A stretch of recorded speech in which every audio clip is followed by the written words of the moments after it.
right, good morning. How are we doing today? I realize it's Saturday. It's early. Most of us are sleeping at this time, but this is not class. This is not a lecture, and there's no test. So how are we doing today? Refresh your coffee after this one. Let's pick up the caffeine intake just a little bit. All right, so for those of you guys I have not formally met, my name is Dr. Bree. I am the Dean for the Honors College here at GCU, and this is hands down one of my favorite events of the year, mostly because I didn't have to do all the planning. If you are with the College to Corporate Leadership Academy, can you please stand? Oliver, that's you. Stand. All right, so in the Honors College, we have the College to Corporate Leadership Academy. So this is a year-long program, and their goal, their end product, is to deliver this conference to you. So they are part of defining the theme, the direction for the event, the speakers that we have, what they talk about, what they share with you all. And so they plan all the events, the logistics, the registration pages, all of that is kudos to them. So let's give them a huge round of applause for bringing you all here today. Thank you. You may be seated. And then I also want to give a little shout out to our two event sponsors. So we have two sponsors who also supported this event alongside the Honors College. So the National Society of Collegiate Scholars is one of our honor societies here on campus, and they sponsored our breakfast and will later sponsor our lunch this afternoon. And they are also in the thick of recruiting next year's student leaders. Shameless plug there. So if you're interested in getting involved in that organization, or you feel so inspired after today's event that you want to take on a leadership role yourself, please look for them during the lunch hours so you can ask about those opportunities for the next academic year. And then next we have our Alpha Chi National College Honor Society. So that's our upperclassmen honor society. That is also available here on campus and for our online student population. And for these students, they helped sponsor some gifts for our speakers. So let's give a shout out and a congratulations, thank you to our sponsors.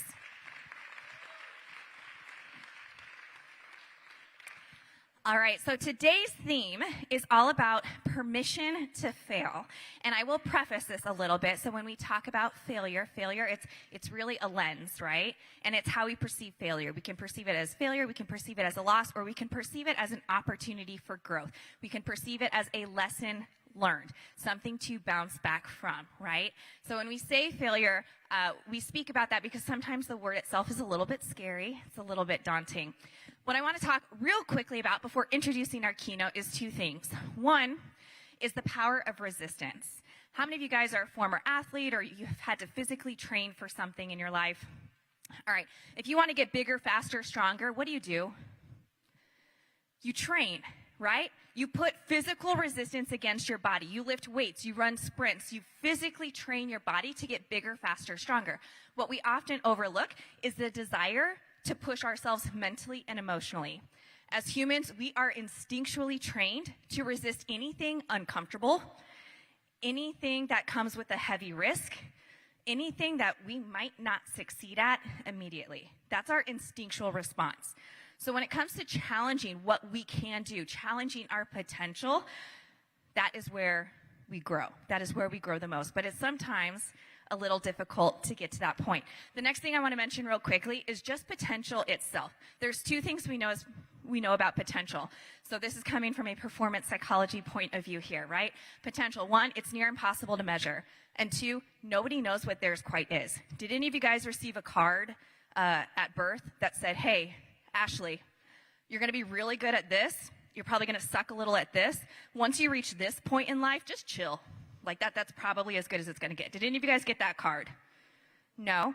So does anybody know definitively, this is as far as I can go. This is what I can achieve. This is what I'm capable of. Does anybody know definitively what that is for you?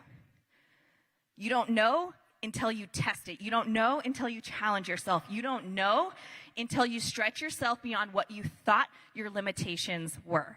So that is what all of today is about. Today is about taking risks, challenging yourselves, knowing that failure, it's not a matter of if, it's a matter of when. But knowing that failure is where you grow. Challenging yourself is where you grow.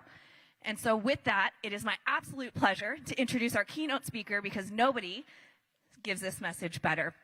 I would like to introduce our keynote speaker, give you a little bit of her background information. Coach Dar, she is the founder and CEO of Performance Meets Purpose and is among the most acclaimed speakers and leadership coaches in both sports and the business industry. She was recently awarded the Most Inspiring Woman from the WNBA and was named a senior fellow at Path North. I want to congratulate her. Many of you guys have in your books a book, The Art of Bouncing Back, which is a chart topper in 3 different categories, and it was just released a few weeks ago on February 28th. So you have an award-winning, a best-selling author here in the room to kick off our morning with you. Please join me. We're going to see a quick video, and then I welcome to the stage Coach Dar.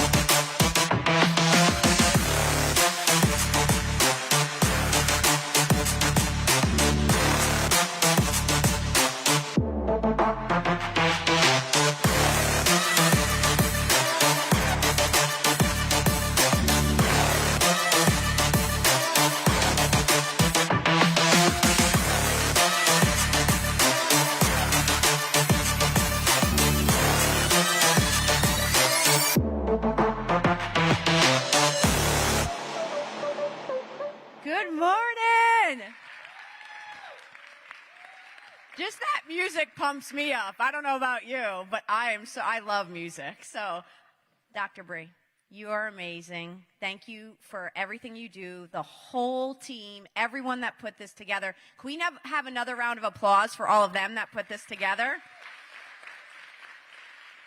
We can't do things alone. We should not do things alone. We do things in community, and that's what GCU so much is. It's community, it's connection, it's fellowship, it's inspiration, it's empowerment. You are all getting so equipped for your future, more than I could have ever imagined at your age, when I was your age. And I'm telling you, after so many years, I'm 47, I could tell you, having been on the honors program, being on the board and being around all the great people, GCU is an incredible university. So I want you to feel blessed and grateful today before I even start on where you are, because I know there's a lot of things that make us feel like we're failing, but gratitude is the number one thing that makes us feel good. So be grateful for GCU, because it's a great place to be with really good people that are pouring into you, and you're going to pour into other people. So I want to start off with just saying thank you.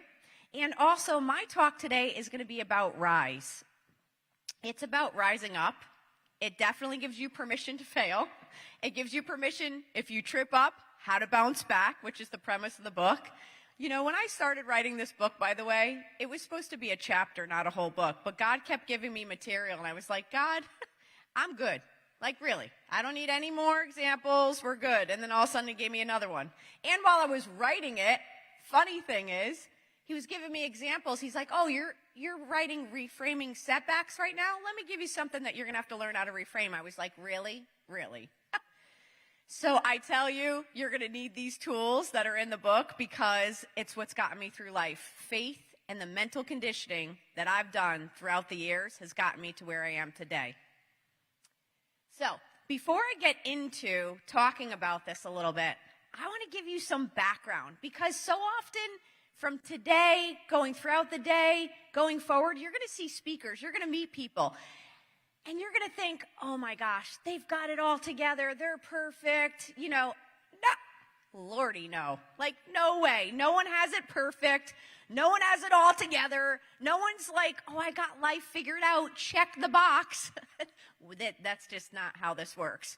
We are going to need to learn the whole way through. I told you, I'm 47. I have been doing mental conditioning for 26 years. I'm still working through it. The only way I might be an expert is because this is what I'm in every day. If I was in mathematics every day, I'd probably be good at math, which I'm not. Thank gosh, I'm not in math.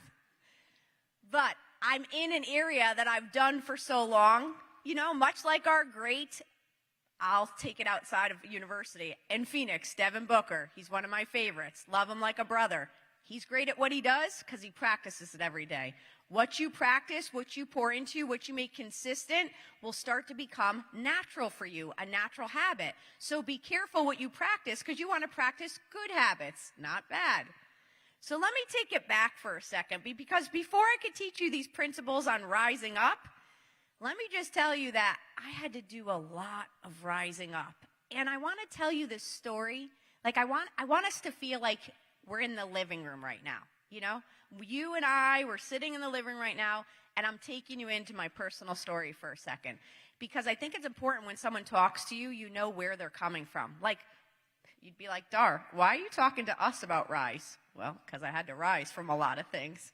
So let's go back for a second. I grew up in Connecticut, Italian family on the East Coast. They're like the Sopranos, my family. I'm not even kidding. I have an uncle, Tonto, Biagio. I mean, like Nikki, Joey, Anthony. I thought everyone had, with the last vowel at the end of their name was Italian. Like, that's just how Italian our whole family is. They wear like a white suit with the rings. My mom had rings on every fingers. Her nails were painted. I mean, we're like seriously the Sopranos. It's an old show, but it is about the Italians. My point in saying that is my family, my mom was a barber. My mom was a barber. My dad was a tool and die maker. We didn't have a lot. We really didn't. My parents struggled sometimes to get food at the grocery store. School clothes, the only time I got new school clothes is when I don't even know if it was legal. I was supposed to be getting a job at 14, but I think I did. And it was at like CVS. And then my first real job was Dairy Queen. And whatever money I could save, I got new clothes. But we had to struggle growing up. But one thing is, even though we struggled, not knowing if we have food or where would you get clothes, my family always took care of each other. It's just like the town we grew up in. People would, all of a sudden, someone would drop off like food for us, or we'd help each other. My mom, she didn't even have a lot, and she'd give her last dollar to someone. So I always saw these principles of servant leadership, paying it forward, community, helping each other.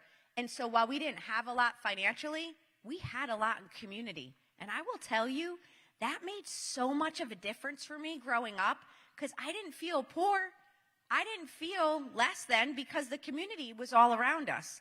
That was a small thing that I picked up on later on that I was like, wow, that helped me rise up when things were hard. So you're going to want community around you.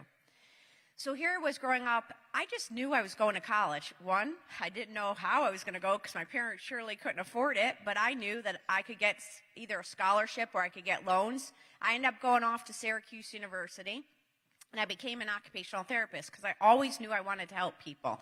I'm for the underdog. I love the underdog story. I'm like, oh, you think they're not going to make it? Hold up. That yes, they are.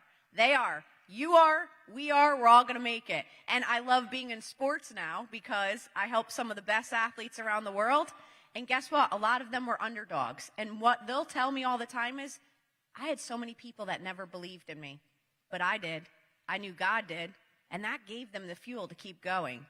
So here I was. I go to Syracuse. I become an occupational therapist. I get out. I get my first job. I'm working. I'm taking care of traumatic brain injured patients, stroke patients, and spinal cord patients. So these were people that were told, they get, literally like you and I, going about their day, a car accident happens, a motorcycle accident happens, and their whole life is flipped upside down. They're told they will never walk again, sometimes never talk again.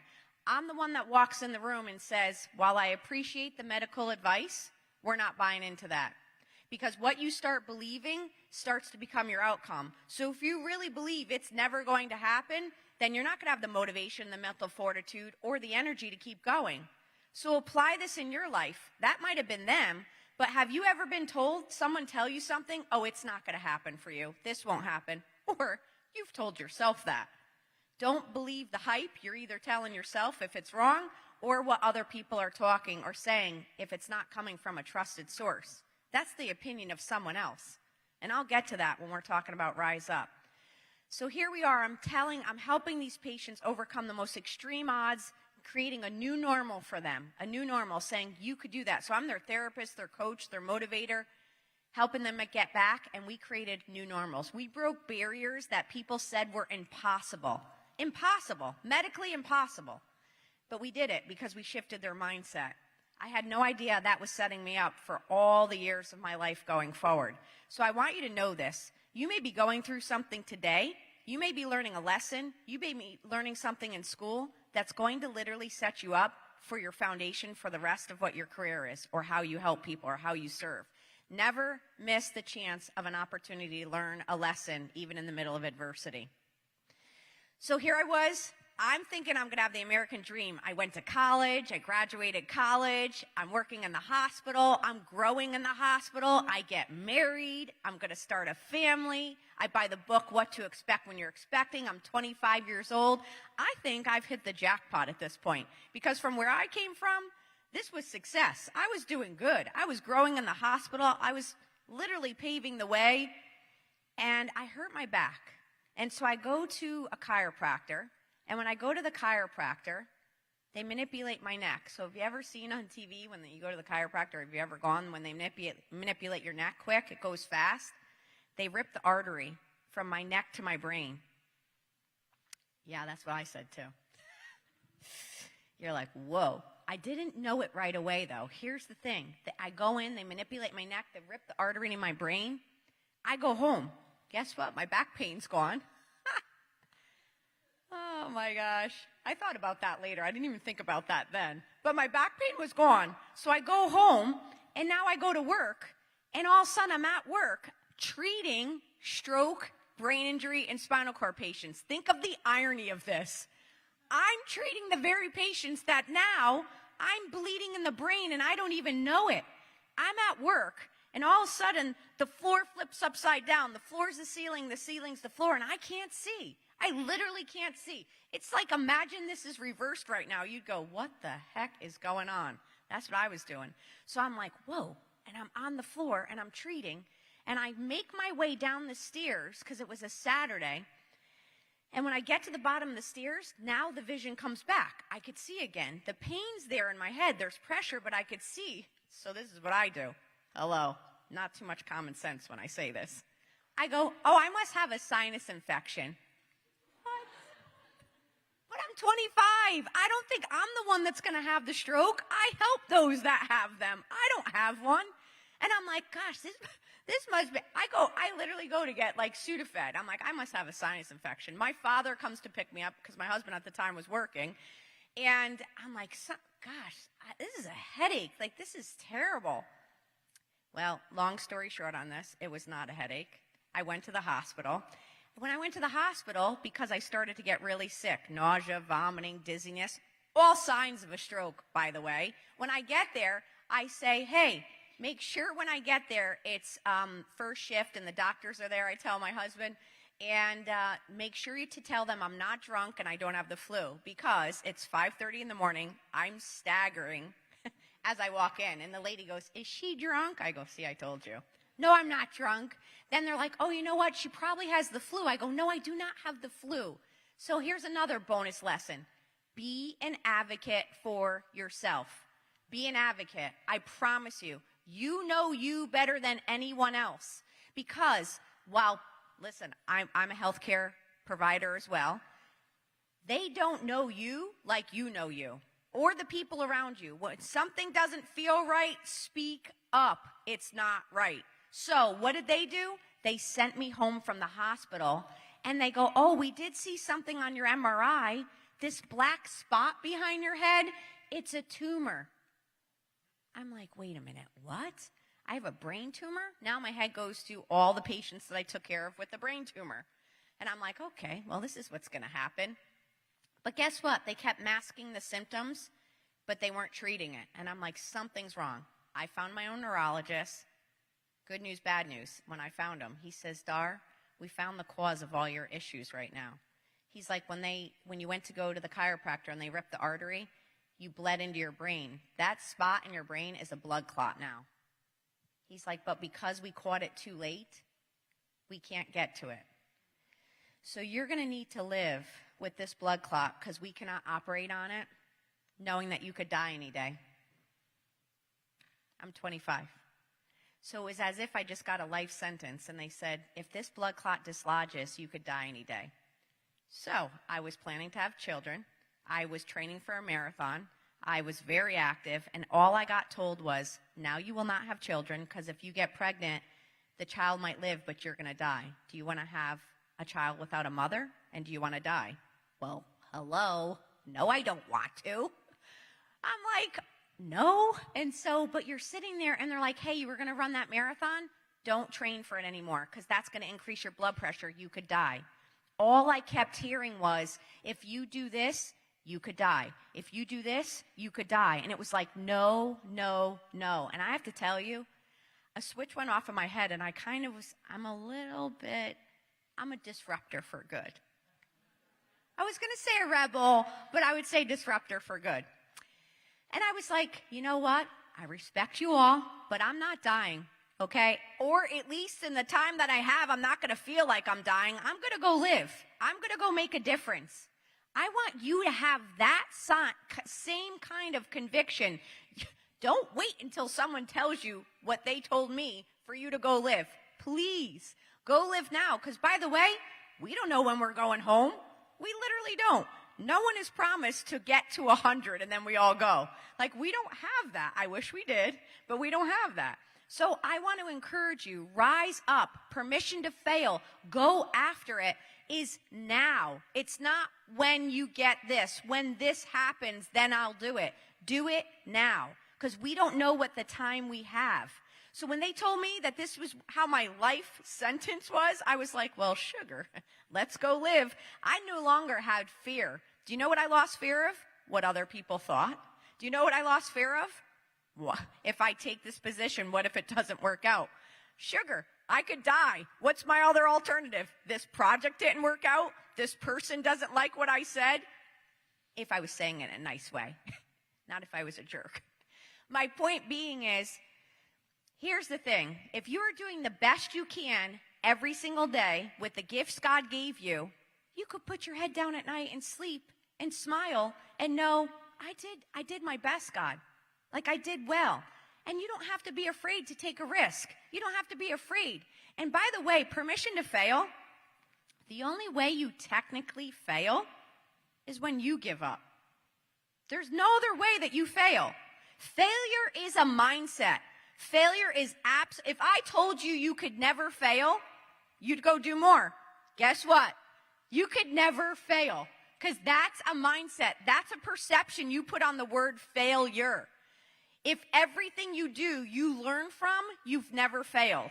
Now, if you keep making the same mistake, well, come back to school and repeat this again. We'll teach you again. Here's the thing. You never really fail when you try. You never fail when you learn the lesson. So technically, don't be afraid to fail, because there is no such thing as true failure. It's a mindset. Shift the mindset to, I get to learn every time I take a chance, every time I go forward, every time I'm courageous. That's what I learned when I got back up. So I did my rehab. I moved on from that, and I went back to school for business at night because I wanted to fix healthcare. I was like set on fire. I ran a healthcare company at 28 years old. I don't know if I knew what I was doing at 28, but I was running a large healthcare company. Then I went on, I ran a record label, a recording studio, a healthcare company, a staffing company, all within my 20s and early 30s. And then when the recession hit in 2008, I went on and I started my own practice. In the middle of a recession, when everyone was hunkering down, I literally left a very lucrative 6-figure salary and said, God is calling me to lead and do something at a higher level. Do you know how risky that is? My father goes, is this the stroke speaking? He's like, I would shovel sugar, and he didn't say sugar, for what you were making, and you're going to go start your own practice right now with no clients, no business plan, and no money? I was like, yes, I am. He's like, what's wrong with you? Did you not just get an education in business? I said, yeah, but I got an education in God. And I got an education in my calling. And I got an education, and when you're called and Jesus says, drop your nets and follow, you go, because it's better than any dream you could have ever imagined in your life. Ever. So I went on, I just got chills, because it was the hardest thing in my life to go against the grain, against what everyone thought, but I knew what Jesus planted in my heart, truly with everything in me. I started speaking for free because people were depressed, losing their jobs. Suicide was on the increase, and people were truly giving up. And I thought, wait a minute, I help people overcome from the most extreme odds in the hospital and in business, and you think maybe not getting that position, not being invited to that party, not being in that circle, whatever it is, I promise you, that's not something that's going to hold you back the rest of your life. That's a pebble on the journey, not a whole mountain. Reframe your mindset, you'll reframe the game. Don't catastrophize a problem and make it your whole life. When God said, do not put a period where I intended a comma, he meant it. Do not put a period in life where God intended a comma. When you hit a challenge, he's saying, pause. This is your time to reflect. This is your time to really think about, are these people the people you want around you? Is this really the role that you want to go after? Is this how you want to be defined? Pause and reflect on what the problem is, but do not put a period. Don't call yourself out. So in 2008, when I said, that's it, I'm going to go help people shift their mindsets, it's like Elon Musk telling you there was going to be a self-driving car. Everyone looked at me and said, you are really going to go talk to athletes and people and executives and everyday people to just about their mindset, and you think people are going to listen? I said, if God called me to it, he's going to see me through it. Do you know what I had to do? I had to pull back. I went from building up the American dream to then pulling back, living in a little place again, starting over. But he gave me dreams, and he gave me plans, and he gave me opportunity to touch over 100,000 people speaking around the world, 36 different countries, that I've been able to touch lives because I said yes to what he planted in my heart. So I want to ask you, in your permission to fail as you go forward, as I give you these tips on Rise, what is pinging in your heart? What is God asking you to do that you've been afraid to say yes to? Because today I'm your coach, shifting your mindset and having you build more courage to be more bold, to take the chance, make the choice to take the chance so your life will change for the better. That's what I want you to do. Because when I did, everything got better. Doesn't mean it was easy.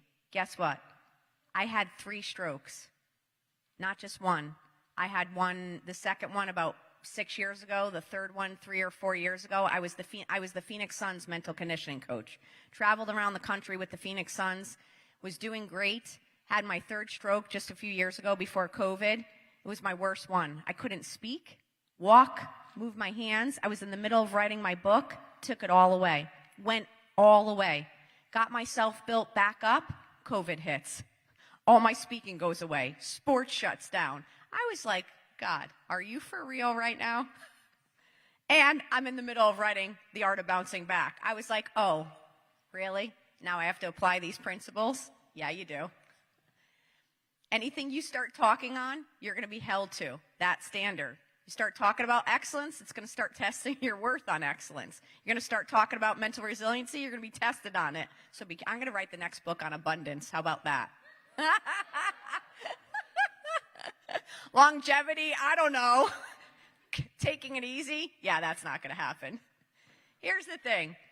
I believe in you because I know God believes in you. I'm so proud of you for showing up today. You could be doing a lot of things on a Saturday, but you chose to get your mind, your body, and your spirit filled today. Do you know how much that says about you all? It says a lot. You want to get better? Put yourself in places that are going to help you get better. Start feeding your mind. When I work with the best of the best, you know what we have in common? We're not normal. We are definitely not normal. We are the outliers who hold a bar of excellence this high. Why? Because why would I want my bar to be average? We are living in a world where everyone started lowering their bar. We're just showing up was enough. What are you talking about? Like, imagine you go to your favorite theater to watch the movie and you're like, oh, that was terrible. I just paid money for that. Or you go out to eat and all of a sudden it was bad. So everywhere you go, you're getting bad service, but everyone's just giving 50%. That's how the world starts to look when everyone just gives 50%. Listen. You did not come in this world to be average. God created you. I want you to be excellent. So to rise up, you need to rise your standards up, and you need to be excellent. Before I go in on that, because that point gets me riled up, let me go back to the beginning. I'm going to give you 4 points. Where am I on time? Oh, we're good. So I want to talk to you about rising. Now that I shifted your mindset a little bit, now that I've told you I've had to rise up from a lot of things, I tell you this because I've been in it. I tell you this because I've been through loss. I lost both my parents recently. My dad was just a few months ago. I've had 3 strokes. I've had it all, lost it all, built it all. I've went from not being able to have children. Oh, by the way, they told me I couldn't have children. Then this past January, I meet with a neurologist, and he said, "Did you tell me you couldn't have children all these years?" I go, "I didn't tell you that. It's what I got told." He's like, "I think you could have all these years." I'm in the middle of writing Reframing Setbacks when he tells me that. I'm like, for real? I'm telling you, there's not a problem you couldn't tell me that I probably can't relate or have helped someone through. I feel you, I see you, and I hear you. And I know life is hard. I know it gets really hard some days. But I don't want you to give up because it is worth the fight. And by the way, I want you to think of the toughest day you've had in your life to date. I hope it's not today, but even if it is, and you're here, and you're putting on a strong armor, and you showed up, you have 100% bounce back rate. You have overcome anything so far that's been hard in your life. If that doesn't show you your mental fortitude, I don't know what does. So anything that comes forward, going forward, believe me, that's a stat you could rely on. Do you know the 30 for 30 shows on ESPN? They're always about the person who's bounced back, who's overcome something. And the only reason they do these shows on TV that are so good is because the person made it through. They didn't give up. You never hear about the person who stopped and gave up because they gave up. That's not your story. Your story is the comeback story. You're the comeback kid. We're all the comeback kid. We're the underdog. So in order to rise up, the first thing you need to do is release what's weighing you down. And I mean this mentally. So what happens is we start taking on these weights. Sarah's here. Thank you so much for bringing weights. I don't know where she got these. I did not steal these, but they're probably from your gym. We're borrowing these. So the first weight you pick up, this weight is the weight of this need of approval. You start carrying around this weight of approval, and you're like, I need their approval. If they would approve me, if they accepted me, I want to ask you right now, this weight, what is this, 5 pounds? It's nothing at first, but I carry this around this whole talk all day, all month, all year. This is getting damn heavy, real heavy, because all I want is someone else's approval. We're human. I get that happens. But I want to ask you, who's they? Who are they? Who are they that we want approval from? It's usually people that wouldn't even walk a day in your shoes that you want their approval from. So I want you to know, when you start seeking their approval, guess what you're taking your eye off of? God's approval. You just took your eye off of God's approval. God's like, I brought you here, and you're so worried about, by the way, someone who's got a darn blue check over here, like, ooh, they saw me, they talked to me, they liked my post. What the heck? They don't even know you, and you're worried about them. God's like, keep your eye on me. Keep your eye on me. When you seek my approval, guess what? Everyone's approval starts coming. But when you start focusing on someone else's approval and not God's, you're totally out of your flow. You're out of your zone. You want to have God's approval. You don't need someone else's approval when God's already approved you. Here's the thing. Make sure you're doing the work, though. Make sure you're trying to be your best. Make sure you're trying to grow. Because if you're not trying to grow and you're trying to get anyone's approval, but you're not doing the work, that's not coming either. I wouldn't be your coach if I didn't set it straight. You got to make sure that you're doing the work, but you don't need their approval when God's approval is all you need. The other weight that happens is, how many of you start carrying the weight of comparison? I literally did it this morning. No joke. I let it go quick because I've mastered this. As soon as the thought comes in, my book came out. I've been trying to get on Good Morning America and Today Show because I really believe people are not teaching enough on mental resiliency. We're not. We could be taught any degree, but what about the degree of mental resiliency and mental fortitude? That's why I wrote the book. So today I saw someone who wrote a book, and they just got on the Today Show, and my head went to, what the heck? Compared. And then all of a sudden I thought, damn, it's not good enough. What is going on? And I quickly was like, reframe this right now. Hold up. But we do this all the time. We go on social and we see something else and we start comparing their highlight reel to our everyday reel. They're showing you their best moments. They're not showing you their toughest. And by the way, let's just get off social a little more, because every time you go on it, I don't know about you, but if I stay on it long enough, that comparison is no matter how good I am starts coming in, because I'm seeing everyone else's reel. How about I just go make my own reel, like in real life? Go make your own reel of real life, like real, R-E-E-L. Go make it R-E-A-L. Make it real and real life, and stop looking at everyone else's reel and losing like 2-3 hours of your day, and then all of a sudden you're like, damn, I didn't even get anything done. I didn't even get outside. I didn't do anything today. Because you were watching someone else's reel, and you lost out on real life. So stop the comparison, because it's not going to help you. And again, all of this takes us off of what God is calling us to. By the way, this is 10 pounds now. It's getting heavy in one arm. This one, let's see, what is this? This is 10 pounds. So we got 20 pounds here. Not heavy in theory, just picking it up, but after a while, it's getting real heavy. This 10 pounds is a cumulative. This is when we start carrying around perfectionism, shame, doubt, all those things that you could start writing. You know, perfectionism is, if it's not perfect, I'm not going to do it. Nothing is going to be perfect. If I'm not perfect, if I don't look perfect, if this isn't perfect, if my work is not perfect, Jesus is the only one that's perfect. So why are we trying to make ourselves perfect? You know what he says? Make progress, not perfection. He just wants to know that you're making progress, not perfection. He's not looking for perfect. So why are you? I'm going to put these down. I usually have a lapel mic. But what I want to make the metaphor for is,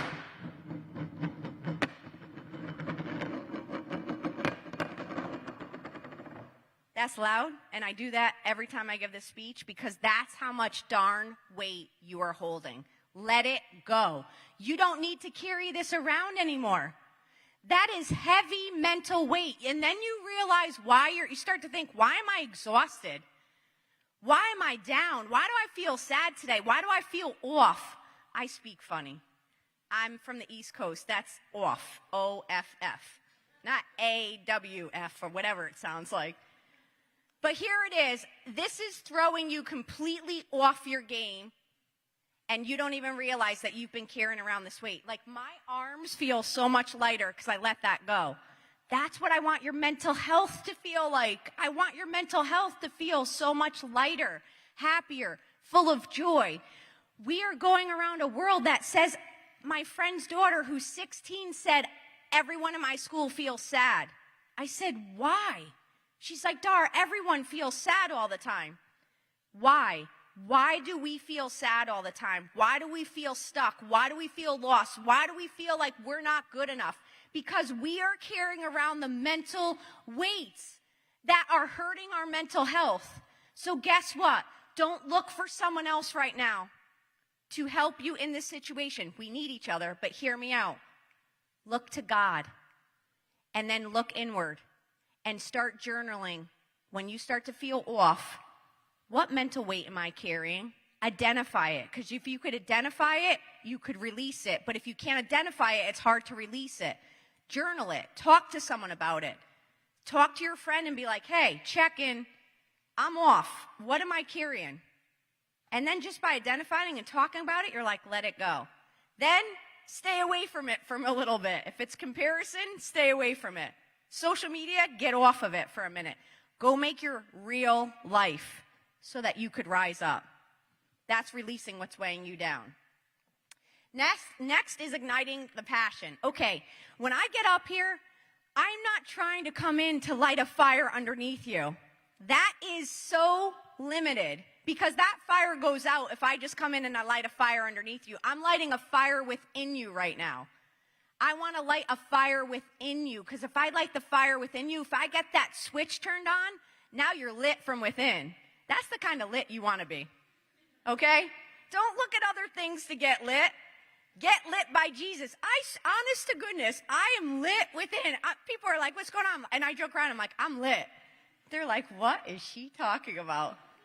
And so I recently met someone who doesn't have any faith, and they were like, you believing in Jesus and saying you're lit, that's like believing in Santa. And I said, really? And I'm like, well, I believe in Jesus. And I said, when you call me Sunny D, this joy, being lit, that's Jesus. When you say, Dar, you have so much ability and fortitude to bounce back, I go, that's Jesus. So when you say, you see Sunny D, that's what he calls me, I go, you're seeing Jesus. And he goes, oh. Now, he's an atheist. And I'm thinking, But you know what he saw? The light within. I walk around being lit, even in the hardest times. After my third stroke, I was sad, and it was hard. But then I go, hold up. If he didn't call me out of here, then he still needs me here. So let's go. Let's get back up. That's why I'm here doing this for you today. So how do you do this for yourself? You start looking at what are the things that truly get you excited. And you're on the journey of discovery right now. You don't have to have this all figured out. Take that pressure off of I've got to have this right. Life is like spaghetti. It's not linear, okay? So just go after it. Go after it. By igniting the passion means start talking to people that they do the things that you enjoy, that you like watching, that you're curious about. That's what this time of life is for. Stay curious. The people that do really well, I study patterns of greatness, are not always the smartest, while intelligence is great. They're curious. They are curious enough to see and ask and figure out things. How do you think Elon Musk got to the Tesla? It wasn't because he was like, I don't even know what the opposite would be. It was because he was curious to say, what if? What if I could create a car that did this? What if I could help move our technology and our generation forward? So for you to start igniting the passion within, you want to come up with an anthem for you. So your mission statement is what I want you to start thinking about. That's your why. Connect to your why. You could only have so much willpower in life, but you could have, to stay lit within, why power. So why power over willpower. What does the why mean? Think about what it is you want your anthem to be. So this anthem for my life is awakening greatness. When I get up every day, I have an anthem of awakening greatness in myself and others. That's what I choose to focus on. Because if you have something, a vision of what you could focus on, you know where you're going. But if you don't have that, you don't know where. GCU has a mission statement. We know what aligns with GCU and what doesn't. But what do you have for your own? Think about what you want your 30 for 30 movie. You want to make a reel?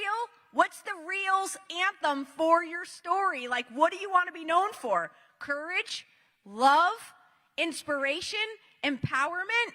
Make an anthem word and then go after it and build your life all around it. What would be a job that goes around this? What would be people that I want to put around me that goes around this? Start creating your circle around an anthem, which is your why. You have to know your why in order to keep getting back up, because you can only will yourself so many days, but your why is going to help you stay lit within. So stay curious to let that build in for you. And in order to find your why, and in order to write this story, go to Google, put in core value words, and then see the list that you start identifying with, and then pick a word for the year, and then put music behind it. So Awakening Greatness is mine, and then for this year's anthem is Next Level. I want everything in my life go next level. My relationship with God, my relationships with people, the work that I do. So then I put on Superman's anthem as my alarm when it goes off in the morning. So I put alarm. I don't wake up to an annoying alarm. I wake up to a song every day. And right now it's still Superman because it's an anthem. When it goes off, I'm like, oh yeah, let's go. It's like being my own Marvel character at some point. But I say that joking, but it's a mental hack, because if you don't start with the right tools getting up, it's going to be hard for you. You have to start to win the mental game right in the morning. So to ignite the passion within you, get curious about what makes you excited. Start talking to people, listen to people, and then create your anthem that you want for your life. And make your year's themes. Make it a theme, because if you have a theme, then you could work on that theme. Just like permission to fail is the theme of this, what's the theme for your life? What do you want it to be? There's a story being written about you right now. What's the theme that you'd go on iMovie and you put like a theme on there? Well, your life is iMovie. And you are going to need to put a theme. What is it for you? Think about that. And the other part of this, the next one, is seize the moment. In order to rise up, you need to seize the moment. What does this mean? And permission to fail means, in seizing a moment, going after it. If there's something that you want to do, you need to have courage to do it. And I call this also go ugly early. Go ugly early. Hold on, I need water.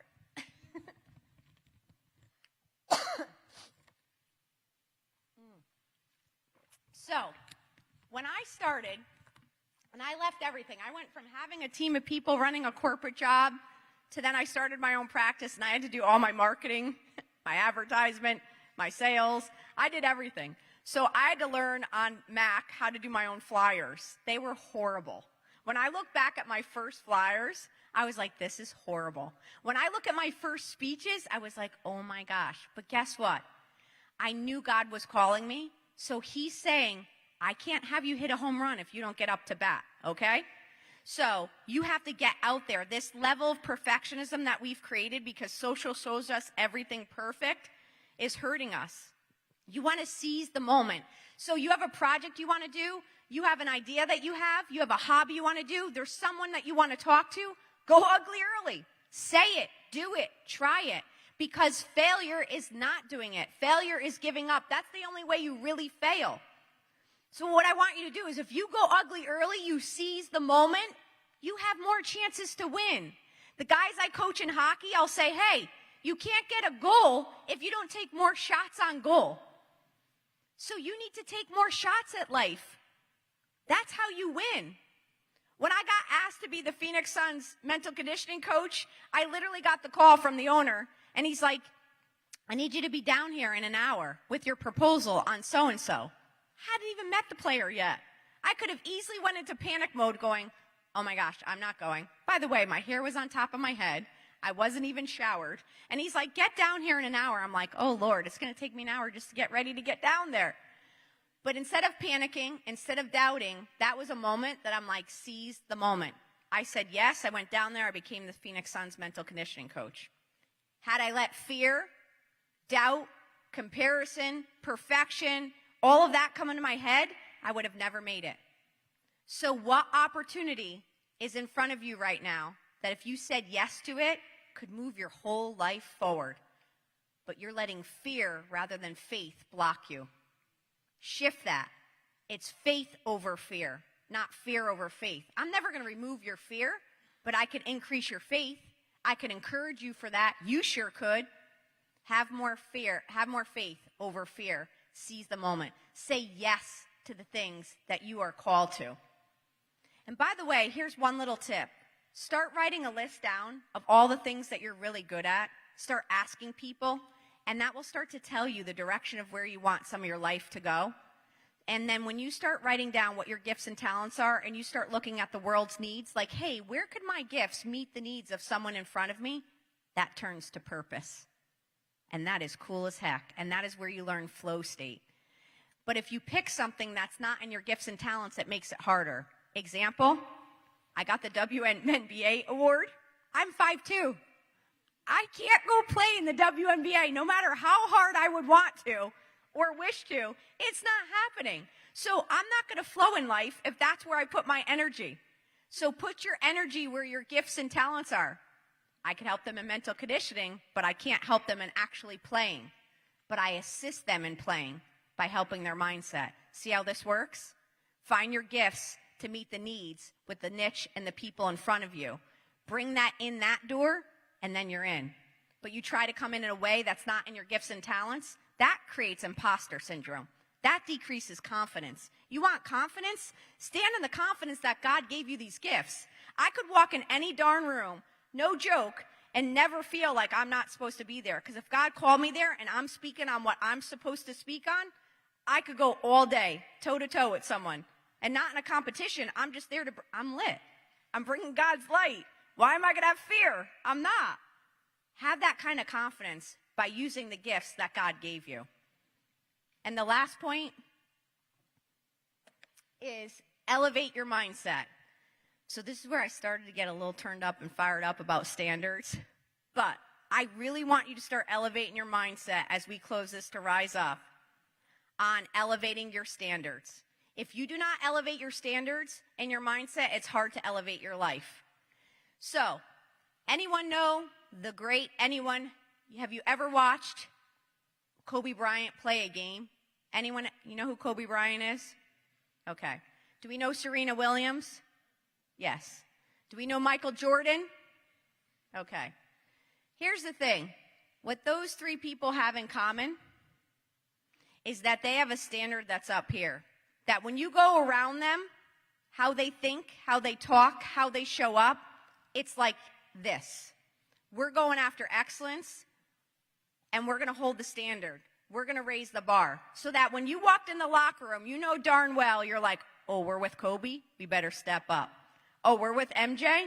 All the stories of people telling me, they were like, if you walked onto the court and you didn't bring your A game, MJ was like, sit down. You want to go out all night? You don't deserve to be on this court. But what they were doing is saying, I have a standard here of greatness. And don't you? And if you don't, why? Go work on that, because you're not on this team if your standard is just mediocre. If you want to go out all night, you want to party, you just want to make money in this league, that's not what we're here for. So apply this to you.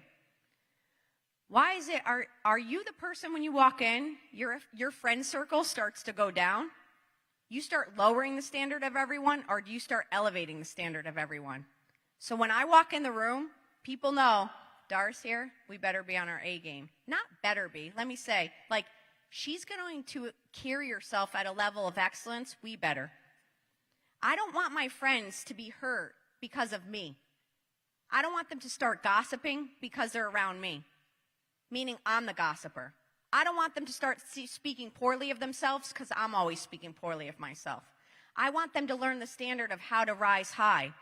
So I could change the world by changing how I behave. And once we change how we behave, we start helping others elevate. And you want to be the person that when you walk in the room, everyone feels good around you. And you're entitled to have bad days, but hear me out for a second. You don't want to be the person when you walk in the room, people are like, oh my gosh, they're here. Oh my God, I have a stomach ache. I don't know what to do. Because your moods are all over the place and you're not nice to people. No. You need to be the person that they see God's light in you. That doesn't mean you don't have a bad day. But when you walk in the room, I know anytime, Dr. Bree, we're together, we're winning. She's a champion. Anything she does is top notch. Her standards, her mindset, how she operates, everything. We are winning when I'm around her. I did not say when I'm around her, I'm like, well, I mean, we might get 50%. I mean, she's okay. Sometimes she shows up, sometimes she doesn't. No, that's not her. We're winning. We're winning when she's around. Are you the person when people are around you, because you elevated your standards, your mindset, and the way you operate, people are like, I can't wait for you to be on my team.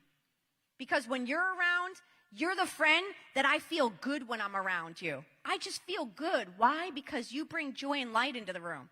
Are you the friend that you're like, hey, I love you. We're not gossiping. We don't need to. I don't even know. We can't even add value to this situation. Let's call it.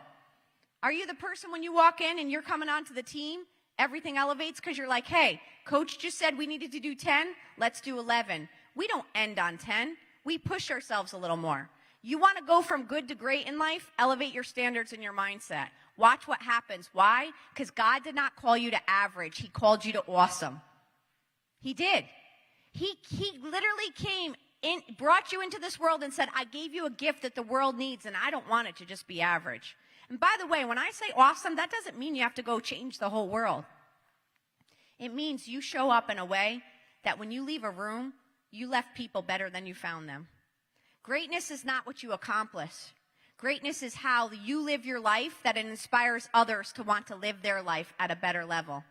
Your life just inspired someone else's life to be better. That's greatness. I'm here today to say your permission to fail is to fail often, meaning learn often, try things, but be the person that you made someone else's life better because of how you showed up, how you spoke, how you served, what you did. Serve more than you receive. Give more than you take. Be the person when you're around them, you're like, gosh darn it, I just feel so darn good when I'm around them. Lift people up. Be vitamin C. Don't be the germ. You know, you don't want to infect people with bad. You want to be contagious for good. But you get to have that decision. And you know when that decision starts? From the moment you wake up in the morning. It's a mental choice. Pause and say, what is my intention for the day? How do I want to show up? And as it gets going, keep pausing and going, hey, I'm about to walk into this classroom, or I'm about to go to lunch with my buddies, or I'm about to sit down and start this conversation. Stop and say, how do I want to show up for this conversation? Because if you just let the day go by, it just takes over, and the day is controlling you. You're not controlling the day. You have control by your choices every moment. So I want you to be known in your circle as the Serena Williams, as the Kobe Bryant, as the MJ in what you do. Leave this world better than you found it, and start today by how you show up. Let's raise our standards. Let's elevate our life. Let's do things so that we take this world, we take our space, we take what God gave us, and we do really well with it.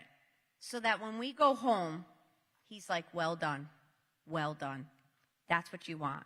What I want you to do we have music here? Do we have the Rise Up song? I want us to all stand up as we close. Plus, you sat for a while, so your brain got a little foggy. And we're doing mental conditioning, so I got to help you reset your mindset. So we're going to rise up. And what I want you to do is I want you to hear this song. Let's play it really loud. I want you to hear this song, and I want you to close your eyes. No one's looking at you because we're all closing our eyes. And as this song plays for a few minutes, I want you to think, what is the thing today, as I was talking, if you were to rise up to, if you were to take the chance on, make the choice so your life will change, what is that? Think about that. I want you to ask God to give you the courage to step forth so that you could rise up into who He's calling you to. I want you to ask God to help you with releasing the weights that are weighing you down right now, so you could stand to be the soldier for Him. Then I want you to have Him ignite that passion within you, to get lit within you, start living real life and finding joy. And then I want you to hold on, and I want you to seize every moment in front of you. Now is the time to seize the moments in front of you, to have the courage to go forward. He did not give you a spirit of fear. He gave you a spirit of faith. So step out. And as you step out, you start elevating your mindset, that your mindset is set for Christ. And that everything you do is to glorify Him. And you have the courage to be able to go.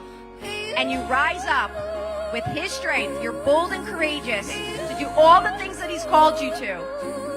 Because you are here to create greatness in this world. So rise up today, open your eyes, put your hand on your heart. He gave you this heart, and He gave you this life to rise up. So be bold, be courageous, and let's go win this championship of life. Thank you, everyone.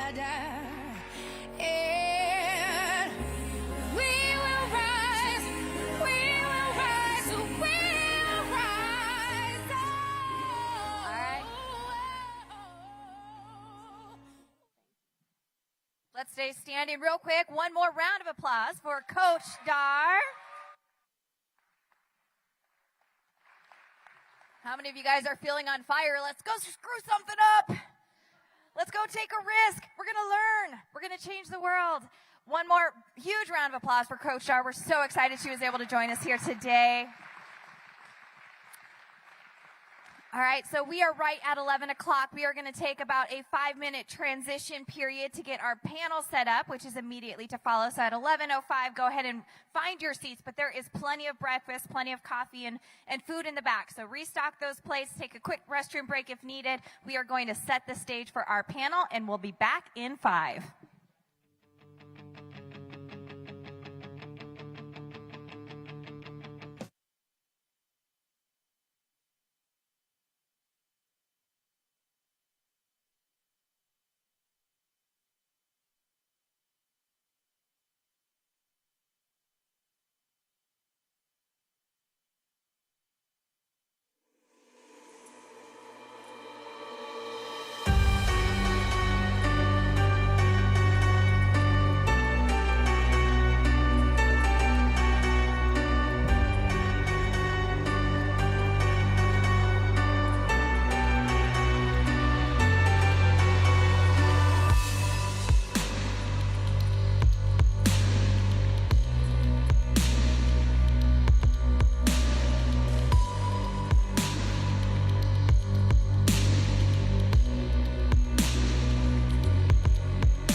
As we get prepared for our panel, just a quick note, Coach Starr is awesome. She is hanging out with us through lunch. So if you're looking to get your book signed, she will be at that photo station in the back there for photos, book signing immediately after our panel. So if we don't get to her before 11:05, we're coming short on time here.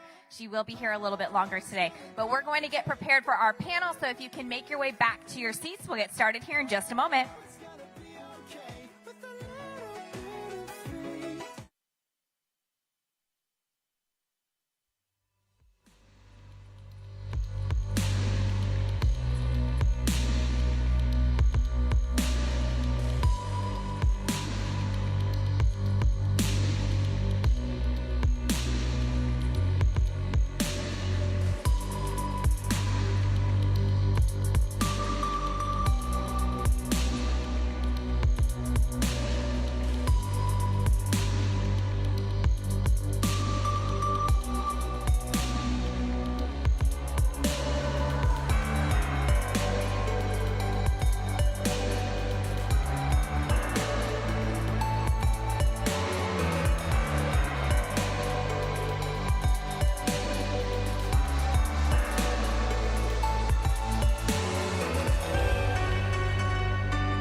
To your seats, we're going to get our panel started. And this panel has a really fun name and title to it. It's called When Life Gives You Lemons. So how do we bounce back from things that are maybe unexpected or a little bit different? There's some maybe anticipated, unanticipated changes. So we have some brilliant panelists here to shed some of their experience and some of their advice to each of you guys that are in the room. So what I'm going to have them do is I'm going to start with Chris Yu right here, and I'm going to have each of you guys first just introduce yourselves, talk a little bit about your career path, and in doing so, I want you to answer this question. Would 19-year-old you, what would they think if they knew that this is where you would be at this point in your life? This job, this title, this industry, is this where you thought you would be sitting in their shoes? So I'm going to have you answer that while doing your introduction. Well, hello, everyone. Good morning. Hello, everyone. Following up on that presentation is like what?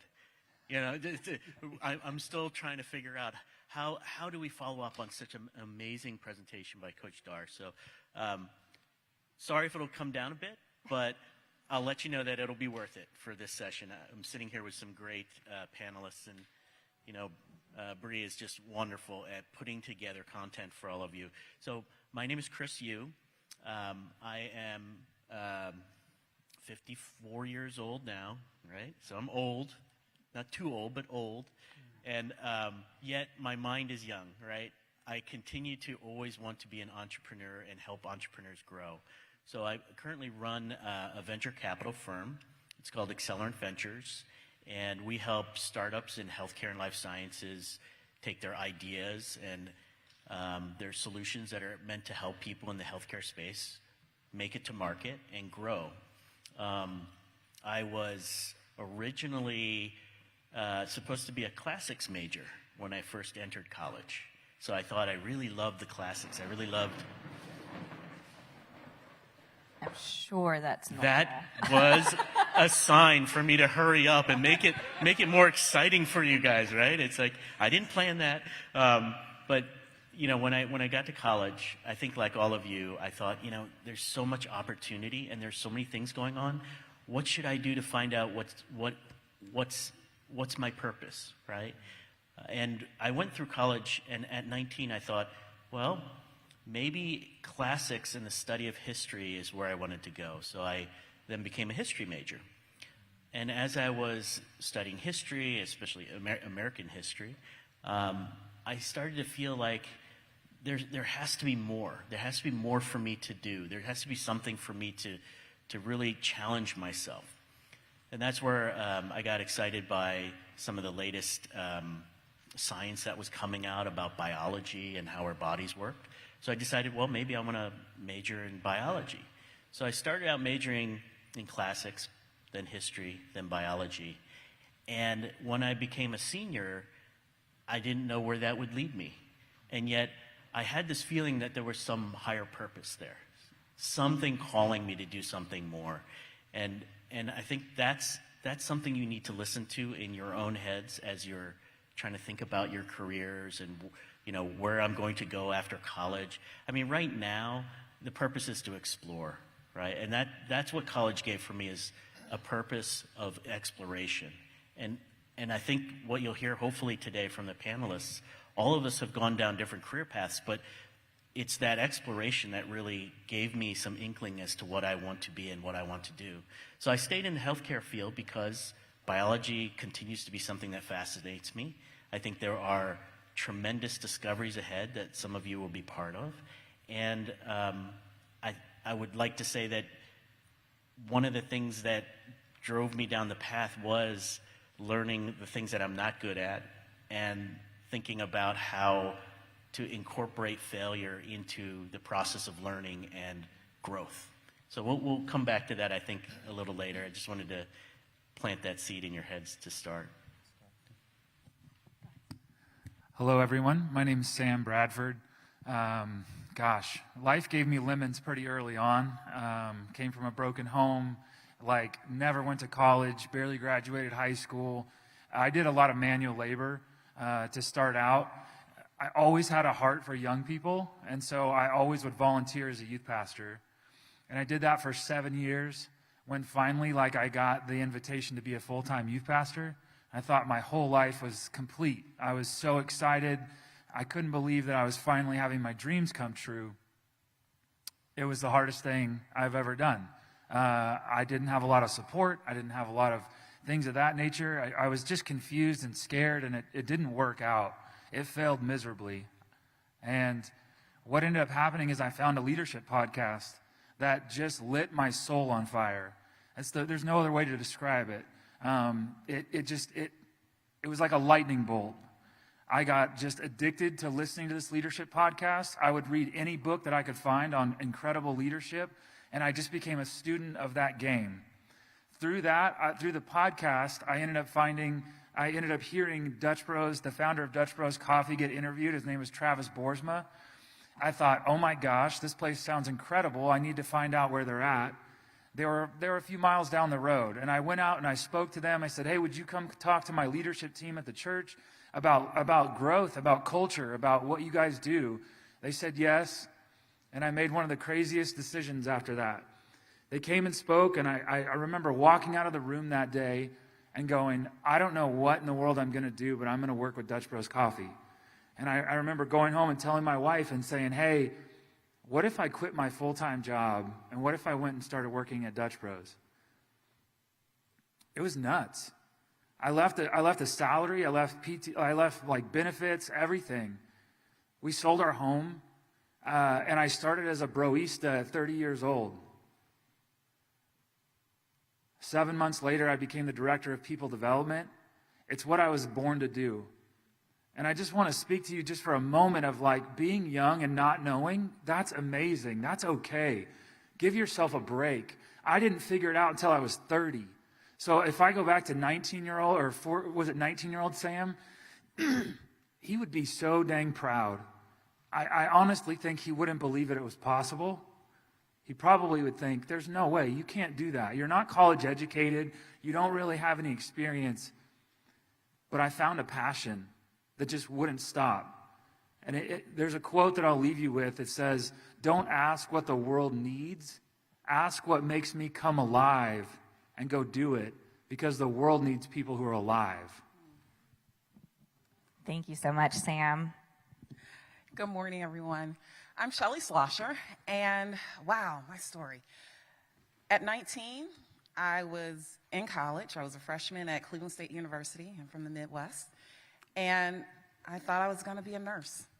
I started off as a nursing major and got into my clinicals. Nursing at that time was really competitive.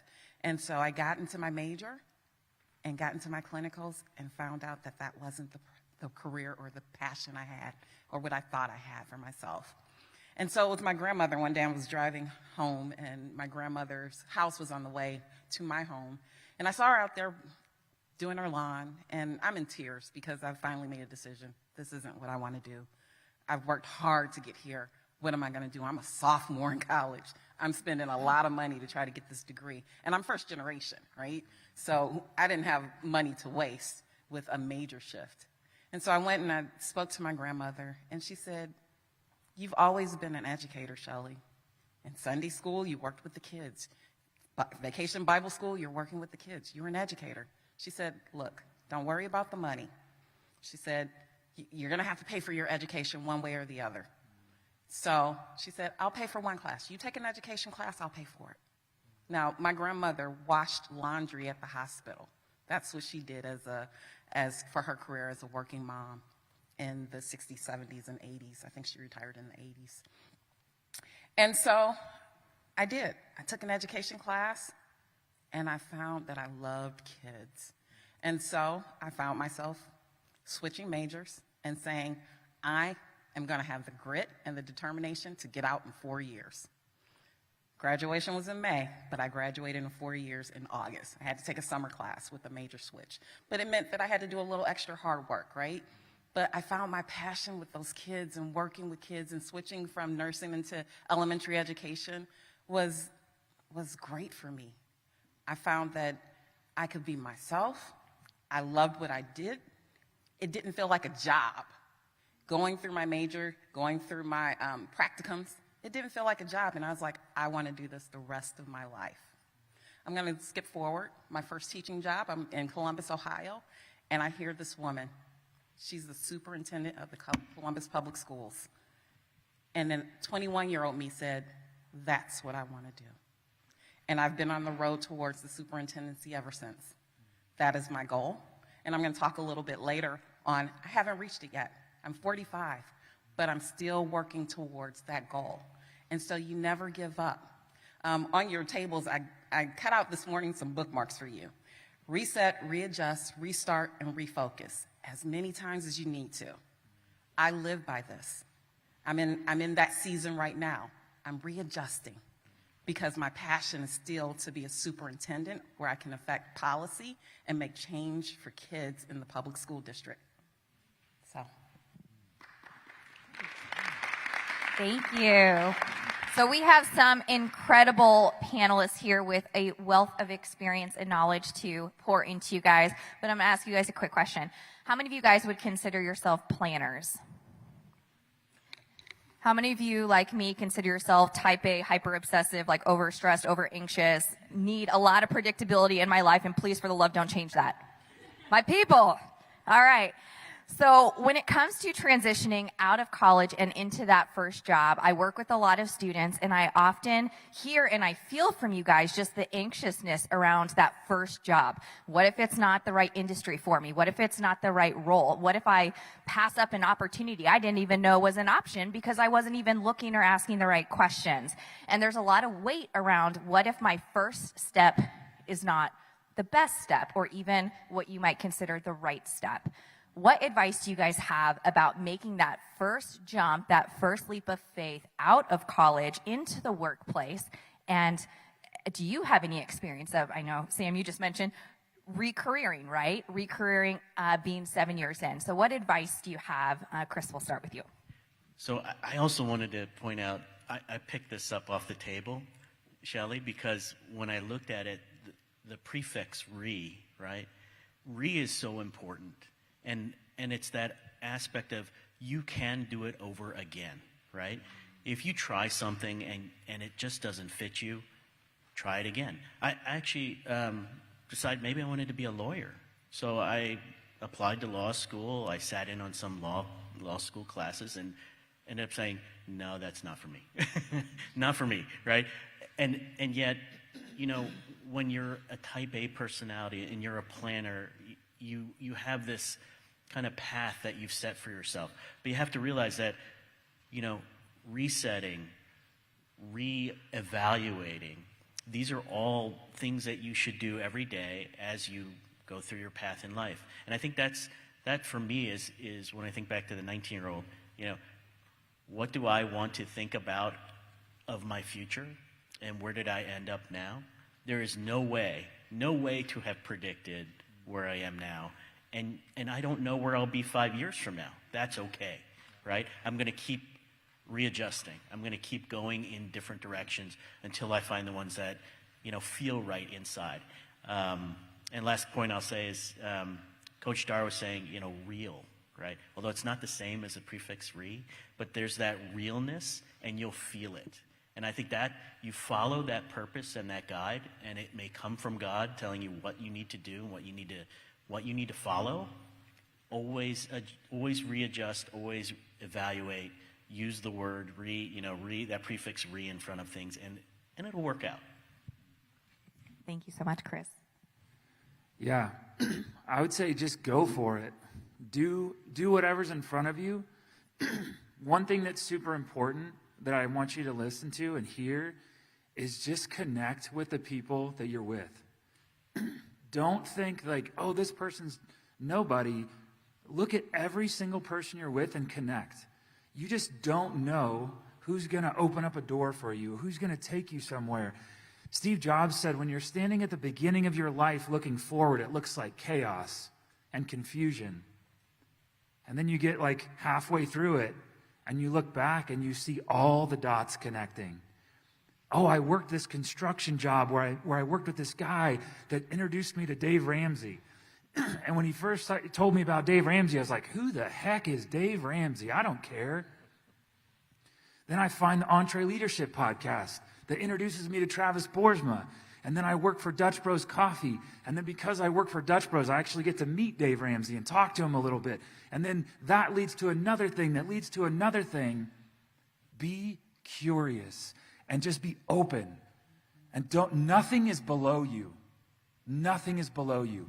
There's a quote that says, most people miss greatness because they're not willing to stoop low enough. I will do anything that needs to be done, and I want to connect with whoever's out there, and I want to treat everybody with dignity, knowing that, like, my journey, maybe I'm that person for somebody. Maybe down the road I get to connect somebody with somebody. Be open. Go out and just be curious. Don't let that fear hold you back. Wow, how do you follow up after these two, right? You know what? You take chances. You take risks. Give yourself permission to fail. It's okay. And when and if you do fail, give yourself grace. I wish someone had told me that at a young age, that when you don't do it right the first time, give yourself some grace. It's okay. You have to learn from your failures. And a lot of times when we fail, we learn from those mistakes. And when we bounce back, we do better because we've learned, right? I wish someone, again, had told me that at a young age. And, you know, it's okay to take risks. It's okay to try. And it's also very important that as you're going into your new careers, as you're applying for those jobs that maybe you think you're not qualified for, apply for them anyway. Let someone else tell you no. Don't you be the no. You know, someone told me when I first interviewed for my first assistant superintendency, and I didn't get it. And I'm not a superintendent yet, nor have I made becoming an assistant superintendent. Someone said to me when I was going into that first interview, and I was nervous, and I was like, I think I'm going to cancel. I'm not ready for this. They said, nothing beats failure than a try. And that has stuck with me since I've been on this path and trajectory. I believe in divine intervention. I think things happen for a reason. I needed Coach Dar's message today. I know she was here for you, but she was here for me. And, you know, I'm ready to bounce back. I'm ready to get back and get reunited and on fire to go after my dream job, which is to become a superintendent. Not there yet, but I haven't yet given up. So the last thing I'm going to say is don't give up, no matter what it is. Thank you guys so much. So this kind of plays on for all of my friends over here who really appreciate predictability and a game plan that never changes. This is just kind of a testament. Nobody knows the future. Nobody can predict the future. And if we could, we would all be living very rich and glamorous, glamorous lives, right? I know for myself, if I were in your shoes and someone said I would be in academic administration, I would be in academic administration at the higher education level, let alone the honors college, I would be questioning, will they check my transcripts? But I don't know if they'll allow that. And so I think a message here is just being open to those opportunities and not making assumptions about what something may or may not bring or may not have in store for you, but to be open to giving things a try. One of my favorite quotes is, whether you think you can or you can't, you're right. Mm-hmm. Right? So when it comes to, would I ever have envisioned myself in that role, in that moment, in that job, you know, if you think you can, you're right. You're going to set yourself up for success, and you're going to set yourself up for conquering what you set yourself out to do. So I want to talk about perfectionism. We talked about breaking perfect, right? Breaking perfectionism. There's a balance. There's a delicate balance between wanting to be perfect, wanting to achieve excellence. But when you live there too long, your desire to take risks sometimes suffer because we sit in complacency. We sit in our comfort zone. What advice do you have about challenging that comfort zone and taking risks knowing it might not work out? That's such a great question. And how many women in the room here? All right. How many men? All right. So more women than men. Why do you think that is? Anyone? One of the women. Please give me a reason why you think there are more women here than men.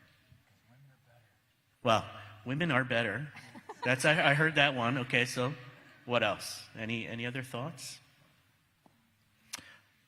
Well, I'll give you. Oh yeah, please go ahead. Many of the women plan ahead more than men. Okay, many women may plan more than men. Others? Any other thoughts? Well, in the interest of time, I'll just say that I think women have much more of an expectation from society to be perfect, right? And that is why we see today here so many women wanting to say, what do I do about that? That's an incredible pressure. As Coach Dar mentioned, there's weight on you, right? I have to look perfect. I have to check my social to see that others know that I'm perfect. And in college, I have to be the perfect student.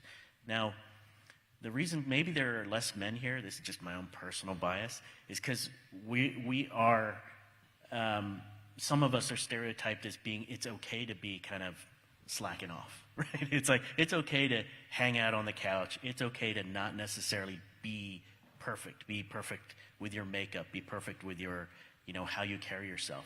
So speaking of balance, I think the important part is to think about what makes you happy, and you're never going to know if your options are all there unless you've tried a couple of them. So for the women in the room, one thing I'll say is just fast forward all the way to some of the women that I've had the pleasure of knowing. Half of our investments in startups are run by female CEOs, founders, okay? So that wasn't, an intentional thing where we said we must invest in female founders. It happens because you guys are driven and men and women are equally capable. But this perfection thing, I think for women especially, you can let go of that, and you have permission to fail. You have permission to try new things. That's something I think we need to reinforce a bit more with, college kids like yourselves. I'm going to steal the words from Brene Brown. Be awkward, brave, and kind. It's awkward to put yourself out there. It's scary to get up on stage sometimes. Like, people will hear me speak and they'll be like, "Oh, Sam, you're so gifted at it. You're so talented." I'm like, you should see me before I get on stage. Like, I'm having a nervous breakdown. I'm so scared. I'm carrying all that weight of what everybody thinks about me. Be awkward. Be yourself. Put yourself out there. Be brave. It takes courage to put yourself out there. And then be kind. Be kind to yourself. You're learning. You're growing. This is all a part of it. I wish I could tell you that I don't struggle with perfectionism.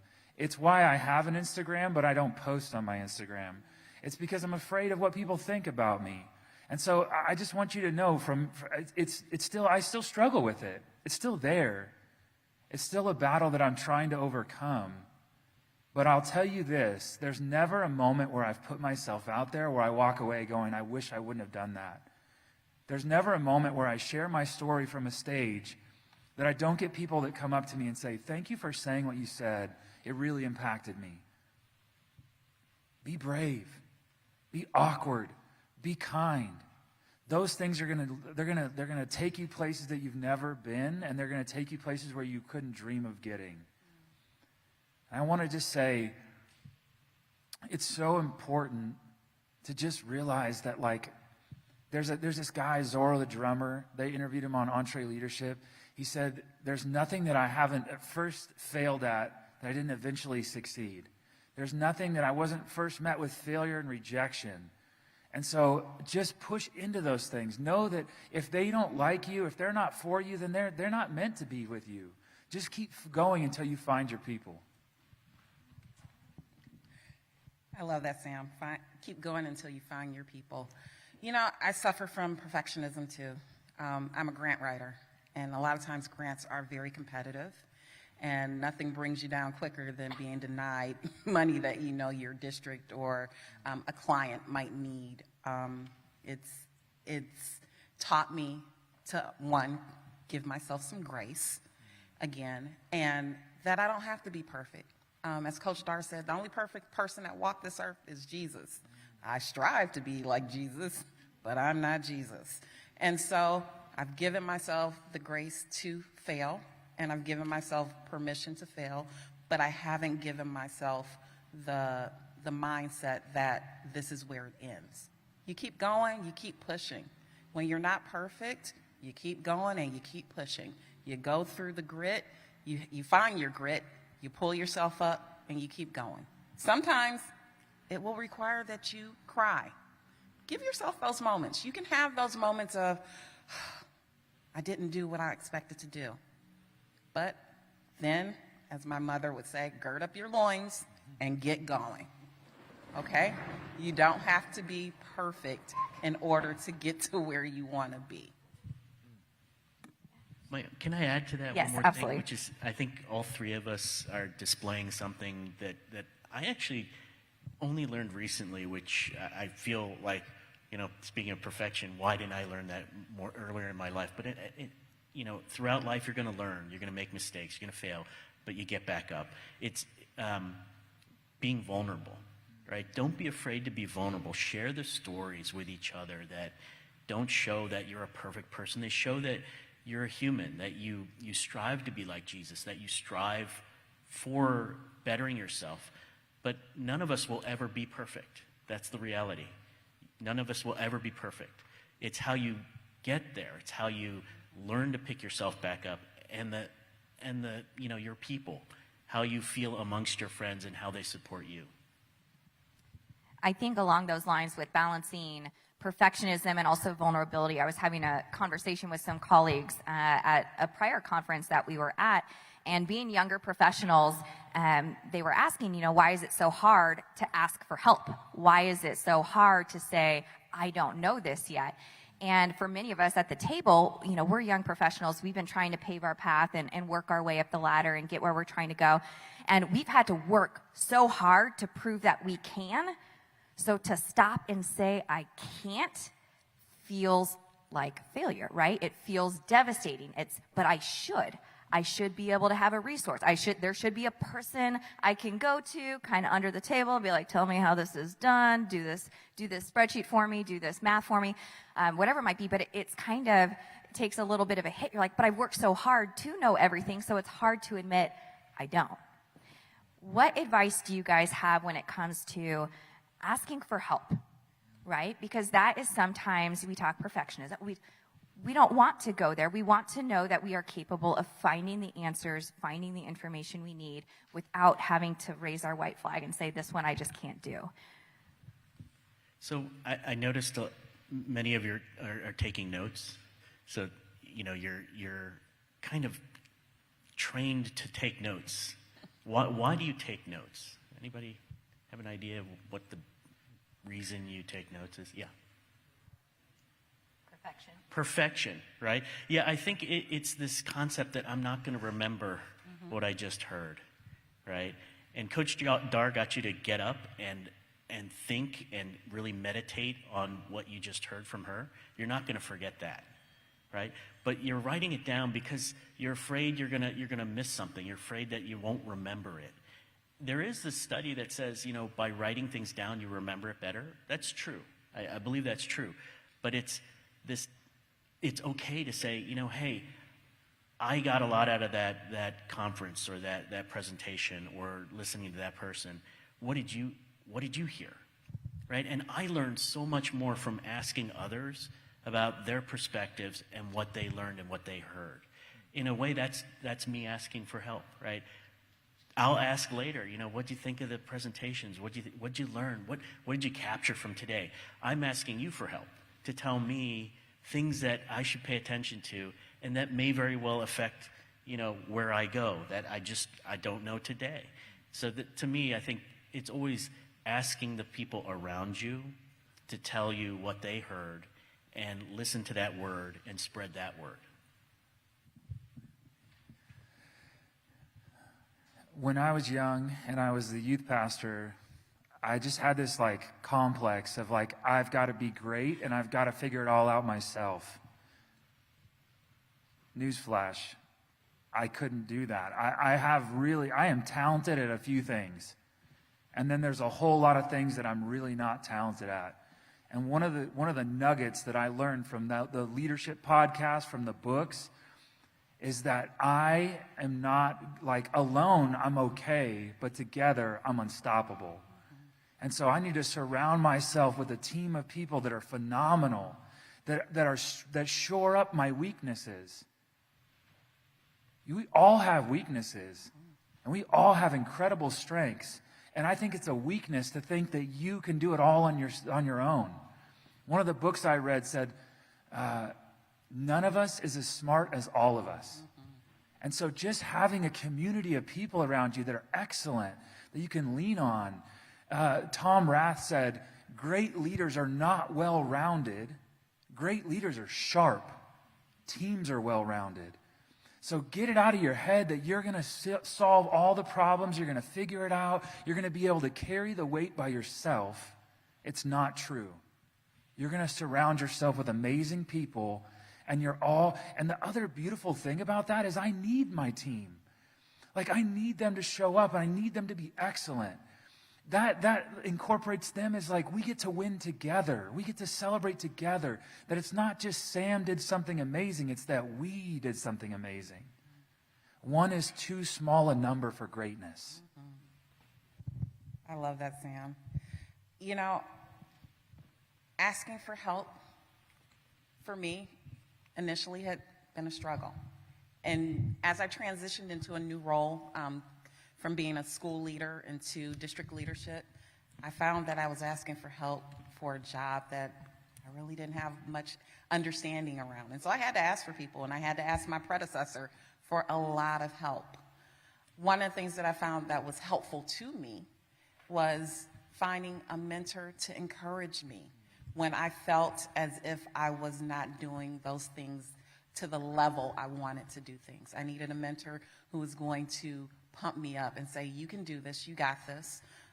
Having trusted individuals in your lives within your family and also outside of your family to help you. And, you know, I'm also a believer in self-help, right? That within itself. So I do a lot of reading, right? And one of the things I read the most for help is this right here. This is my Bible. Sorry, that's my cord. I depend on this a lot. When I have doubts of myself and what I'm doing, I go here. When I need encouragement, I go here. And when I just need to give myself grace, I go here. So I depend on the word of Christ quite a bit in achieving the help that I need in order to keep going. I want to share with you a few other books that I've read throughout the years, and I've read all of these. The Four Agreements. I love this one. My 21-year-old son actually introduced me to this because I taught him as a young person, readers are leaders. And so, you know, he introduced me to the Four Agreements. This is a great book to read. It's a quick read, and it's a self-help book, right? This is what I'm reading right now, The Light We Carry, Michelle Obama. This is her newest book. I'm loving this one. It's encouraging me. It's giving me what I need to fill my tank to keep going. It's giving me that grit. She's very inspiring. This book right here, The Blessed Life. What is your life if you're not helping to serve others, if you're not helping to pull people up as you go, right? Not only do you need to ask for help, you need to give help, right? And when you do that, you'll have a blessed life.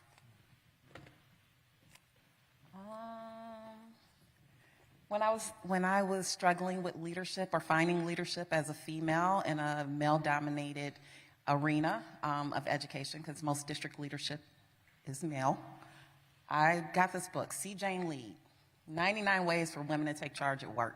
For my fellow females, find your space, make a place, and don't let anyone tell you you can't do it, right? And don't have that self-doubt. A lot of times we put the self-doubt in our heads, right? And that keeps us or prevents us from getting and achieving. And then this one, Successful Women Think Differently. I love this book. It helped me to find resilience, right? And then the last one, which I think for anyone who wants to be a leader, Leadership Above the Line. This is about being a servant leader and how you can help others while you're leading. So ask for help others, and get self-help if you need to by reading a book, because readers are leaders. I am so glad to hear you say that. I used to get mocked quite a bit in my college days. You'd go into the good old-fashioned bookstores. There were a lot more of them then than there are still in existence today. And every time I go in, I would get teased. They're like, why are you always going to the self-help section? Like, because I have problems, and that one will tell me how to fix it. I'm like, I don't have time for Harry Potter. I need to learn that and that and that and that and that. And so I would just pull all of these books. And so reading and learning and pulling everything you possibly can from that. Sam, I feel like you and I are kindred spirits. We're walking fortune cookies with all the quotes that we have and just like busting those out whenever we can. Your message was reminding me of one of my favorites, which is if you want to go fast, you go alone. But if you want to go far, build a team. And even with building teams now, something you alluded to is you never want to be the smartest person in the room. Right? As a student, you're kind of taught the opposite. It's like be top of class, best in class, top 10%, and you're rated by GPA and grades and graduation. Am I top of class? And so you're kind of taught to think that way. But once you're in those leadership roles, the value of, I got to find everyone smarter. Like, I want smarter, I want different, I want diversity, I want perspective, and I need people to bring things that I would never think of, because that is when you make change. That is when you make progress. That is when you grow. And so it's surrounding yourselves with folks both now and post-graduation, you know, with those that are just going to build you up and continue to teach and inspire that sense of curiosity and learning and passion. So another analogy, which I promised Kendall I would cover, because she told me specifically not to. One of my favorite analogies is that for you guys going through the K-12 era, and even in college, a lot of it feels very much like climbing a ladder. There's so much predictability. I have fall semester, I have spring semester, I have my summer vacation. Me and all my peers, we graduate up to the next grade. Next year starts over, fall, spring, summer, fall, spring, summer. And you're seeing when you talk about the comparison game, you're all elevating, you're all kind of growing up together in that space. Once you reach your graduation day at college, for many, that is the first time where the person sitting to your right and the person sitting to your left, who knows? Your ladder becomes a rock wall, and everyone starts moving at different paces, in different angles, and you're just taking steps, and you're just praying at the top of that rock wall, it's not going to somehow turn into a freaking roller coaster, right? You're like, just let me have some good moments in the mix here too. So one of my other favorite sayings, taking a step sideways, taking a step back isn't backing down. It's not giving up. Do you guys have examples of a time where maybe you took a lateral move or maybe you took a demotion in order to set yourself up for a different trajectory or just kind of set you up for a different path? I know, Sam, I'll jump to you first because I know this was a big part of your story. Yeah, I mentioned it, but I was a full-time youth pastor with a salary and benefits and all those things, and I left. We ended up selling our home. I just need to say, I had a full-blown panic attack. Like, let's just be honest about how scary that was. I literally gave my boss at the church a month's notice, and then shortly after that, I was like, what if I don't get hired at Dutch Bros? Like, what if, and I had just signed up for community college, but I hadn't taken the placement test because I was absolutely mortified of it, because I knew what was going to happen. I was going to end up in the lowest classes. It was going to take me forever to get through it. And I just had a full-blown panic attack. It was like, I think I screwed my whole life up. Like, I left all this safety to go maybe get hired as a broista at 30. I remember calling my mom and saying, Mom, I'm going to leave the youth pastor job. And she just started crying. And she was like, Jesus is going to come back and you're just going to be making coffee. And I was like, yeah. And then I called my stepdad, and he was like, you're making a huge mistake. And I was like, got it. But then I talked to my counselor. I talked to my wife's counselor. I talked to a lot of friends, and I said, this is what I want to do. And they said, Sam, you're so passionate about this. You have to go do this stuff. So, like, taking a literal step from a full-time position. When I was working in the shop, people would come up to me and be like, oh, you own this shop, right? And I was like, yeah, no, I'm a broista. Like, and they'd be like, what are you doing here? And I remember telling one guy through the window, I was like, we're going to change the world. And he laughed, and then I laughed too. And I was like, I know that sounds crazy because we're a coffee shop, but we have big ambitions, and I have big ambitions. And so taking a step, there we go. I was like, let it go all the way. Listen, your journey is your journey. And like that could have been, for most people, that was the stupidest move I ever could have made. And that was the craziest thing I ever could have done. I remember talking to my mother-in-law and her just being like, what are you doing with my daughter? Like, you're leaving all of this to go work at a coffee shop? And I was like, I have a dream. I have a vision. I have an idea that I want to see through. And yes, I could fail miserably. Like, yes, none of this could ever work out. But I refuse to get to the end of my life and go, what if? What if I would have pursued that? What if I would have went for it with everything I had? I don't want to live in that regret. I want to say, hey, I tried it, and man, I suck at it. So let's try something else. But yes, there are moments where you're going to make lateral moves or go 100 steps backwards. But what does that say about you? It says you're willing to take a chance and have courage. And look where you get to end up. So it's funny that you've asked this question because I'm in this season. I have to make some decisions. I'm going to be vulnerable here for a moment because my dream and my goal and my aspirations is to be a superintendent of a public school district. You know, I've been told, I've interviewed a few places, and they said, well, you need a little more principal experience.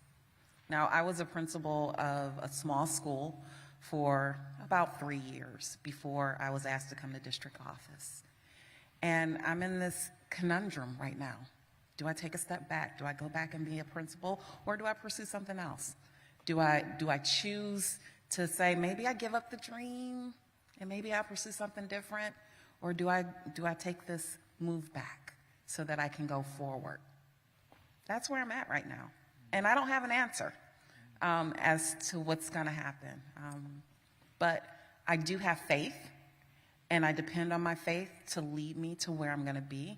And the opportunity that's going to be right for me and my family will present itself. And it'll help me make that decision. So right now, I don't know what's going to happen, but I'm okay with that. I have a job, so that's security. And if, again, as I said, if the right opportunity presents itself and I decide to make a lateral or step back into being a principal, then I might do that so I can pursue my dream. Listening to these two give me goosebumps, right? Because I think each of us have felt that uncertainty. And for me, the greatest things in my life have been during times of uncertainty.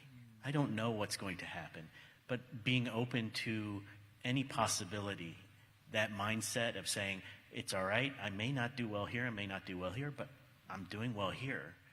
That is actually what gives us meaning, right? It gives us a true purpose, as GCU says. Where are you going? As long as you keep your true north, you know, both of my fellow panelists here are sharing this story with you so that you can see a little bit into their lives and feel how they got lit, right? Just for me, I worked at IBM. I loved it. I really enjoyed working for a corporation of that size. But after about 2 years, I said, you know, this isn't for me. It wasn't feeling right. And I jumped out of that job. You know, like you said, it's like stable. You could have a career there for 40 years if you wanted. But I wanted to explore more. I wanted to learn more. And I spent a lot of time talking to my colleagues, right? I got help from my friends trying to understand what do they think I should do. I took their advice. And I would just say that in your careers, you're expected to have, I don't know, something like 20 different jobs, right? That's just the reality of today's workplace. You're going to have to fail at some of those, and you're going to do really well at others. So, you know, being open to that, I think, is probably the best mindset that you could have around it. I know for me, being the type A hyper-obsessive control freak personality that I am, I've at least acknowledged and I accept it. Now I'll include it with my introduction more often. But with every major life decision, with every major life change, I would find myself obsessing over the decision, right? Here's my pros, here's my cons, here's what could go right, here's all the things that could go wrong. What if I do this? What would I do that? And I would sit and fester in that anxiousness, in that uncertainty for so long. And finally, out of pure frustration, my dad would finally say, he's like, sometimes you just don't know the right decision until you make one. So make one. And then I would go to other mentors and they would say what Coach Dar said, if success was guaranteed, if failure was not an option, if everything you hoped for came true, what would you do?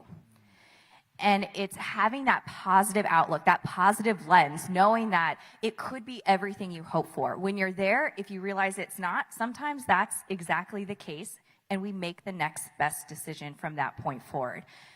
So I can completely relate to these stories. I'm sure you guys made decisions a lot quicker than I did.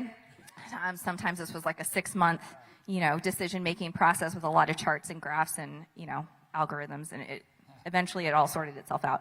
But with our final question, many of us are going to be in positions where we have to lead teams through change, lead teams through uncertainty, sometimes lead teams through reorgs that they might not want, that they might not support because they don't understand the situation. So as a leader with people that you serve, what advice do you have as far as leading groups through change, leading others through periods of uncertainty?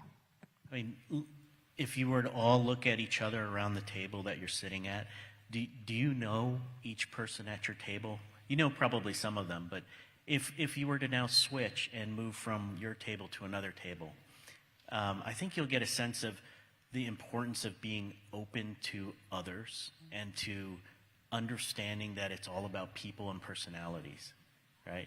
I mean, just look at the NCAA basketball games going on now. There's not a single number one seeded school in the current table of 8. It just tells you grades and rankings and things that you think establish your value really go out the window, because it is this importance of team. It's importance of caring and thinking about the people around you. And I think that's something that they don't really give you a grade for, right? You do these CLCs in your classes to learn how to work with others. Oh, I heard that. CLCs. Oh, yeah, I get it. We'll get there. But I love the fact that it places you in an uncomfortable position, that you have to be vulnerable, you have to open up to your classmates, and you work together, and you become incredibly productive. To me, that's the real crux of it. I think, Jesus said it, you have to be humble. You have to learn from others, and you have to work with others. That, to me, is servant leadership, and I think it's what makes GCU great, is you guys are all kind of with that mindset, and I would encourage you to keep going with it.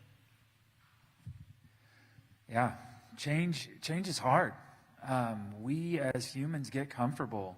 There's a really incredible quote that said the only difference between a rut in the road and the grave is depth.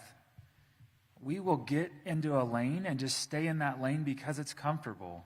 And so I think just like being aware and being, as a leader, being open and honest that change is hard. Like, we can acknowledge that and lead with heart. Like, help people understand why we need to go from here to there, and why staying here isn't going to be helpful or beneficial, and what the importance is of moving in this new direction. I think too many times we just go, shut up, do it, this is what we have to do, but that's just not giving people room to feel it and to talk through it and to, what are your worries, what are your concerns? I want to know what you think about this and help guide you in this direction. Craig Rochelle says, people would rather follow a leader who is always real than a leader who's always right. I don't have to know all the answers. I don't have to be the smartest person in the room. Like Bree said, I need to be open and willing to listen and thinking and looking into the future of why is this change so important and how is it going to benefit all of us. That's another massive thing about leading change, is like, I need to make sure that it's not just benefiting me. I need to make sure that it's not just going to make Sam's life easier and Sam's life better, but it's going to make the whole community's life better. And that's going to help guide us in that direction. I think when leading change, it's important, as Sam said, to have a team behind you that you all are on the same page with leading the change. I think of leading change not as an individual thing, but as something that you do in a team environment. It's kind of hard to move things by yourself. There are some people who can. But for me and my leadership style, it's really about bringing everyone to the table, hearing what all of our opinions, and coming together to help make that change for our organization. In schools, we're taught the newest theories around pedagogy or teaching theory is to do things learning in teamwork, learning together, think, pair, share, putting up, giving everyone an opportunity to express how they feel about something as we're moving forward. I think also, when I think about leading change and organizational development, you have to have a resilience factor when things don't go the way that you expect it to go, or you're trying to be a change agent in an organization, or even a change agent in your life. I also think that when you're leading others, you have to believe in your capability, even when your head is telling you you can't. So that mindset. Some of you, or my son would say, fake it till you make it. You have to sometimes do that when you're leading change. You got to fake it till you make it and get everybody on the same page and move them forward. Can I ask one question real quick? Yes, absolutely. Okay, and speaking of, change, how many have ever received an F? All right. How many have received a D? All right, C, and then B's and A's. All right. How many think that all leaders get just A's? Anyone? I think you all realize it, right? We will receive F's. We will receive D's. But in a group, amongst you, there will be A's, there will be B's, there will be C's, D's, and F's. The point is that the grades really don't matter in a group setting. You're here to support each other, and it's okay to fail because those F's are complemented by the A's of others in the group, quite simply. Thank you so much. Let's have one huge round of applause for all of our panelists here this afternoon.